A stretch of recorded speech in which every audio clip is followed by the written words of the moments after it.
आप सभी ने हिंदी, अंग्रेजी और ठाकुर पंचांग जैसे कैलेंडरों को बहुत बार देखा होगा।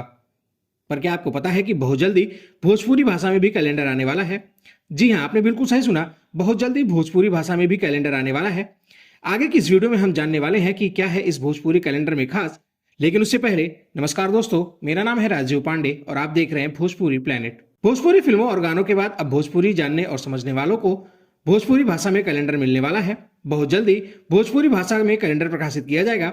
बता दें कि पहली बार हिंदी, अंग्रेजी और ठाकुर पंचांग के अलावा भोजपुरी भाषा में भी कैलेंडर तैयार किया जा रहा है। बहुत जल्दी इसका लोकार्पण BHU में किया जाएगा।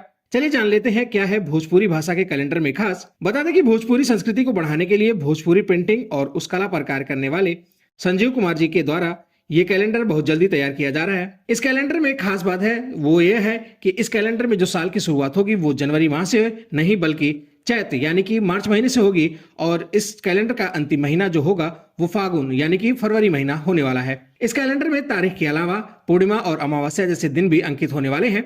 भोजपुरी कैलेंडर दो तरह के बनाए जा रहे हैं। एक तो जो दीवार पर टांगा जाएगा यानी कि जिसे आप दीवार पर लटका सकते हैं, और दूसरा कैलेंडर जो बन रहा है वो टेबल पर रखने वाला बनेगा। कैलेंडर में पूरी तरह से भोजपुरी संस्कृति को दर्शाया गया है, जिसमें सबसे ऊपर भगवान ब्रह्मा विष्णु महेश को जगह दी गई है।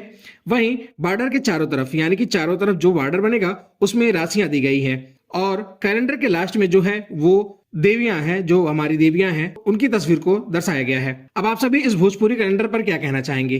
क्या ये कैलेंडर आने वाले दिनों में भोजपुरी यानी कि भोजपुरी भाषा के जानने वालों और समझने वालों के लिए कारगर साबित होगी?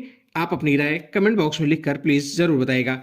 ये वीडियो आपको कैसी लगी इसके बारे में भी लिखना ना भूलिएगा। बाकी भोजपुरी जगत से जुड़ी ऐसी और भी तमाम खबरें देखने और सुनने के लिए चैनल को सब्सक्राइब करके बेल नोटिफिकेशन जरूर ऑन कर लीजिएगा। शुक्रिया।